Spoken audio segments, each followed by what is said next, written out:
मीरान भी और हवेली भी आपके हवाले। अरे भाई ये क्या बोल रहे हैं? जाहिर है हमारे हवाले ही है, हम हिफाजत करेंगे, फिक्र ना करें।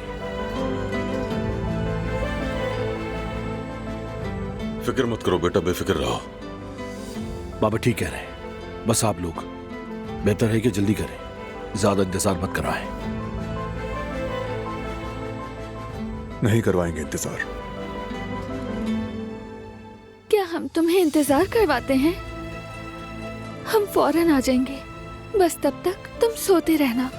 मेरी जान, जब तुम उठोगे तो अम्मी और बाबा दोनों तुम्हारे पास होंगे।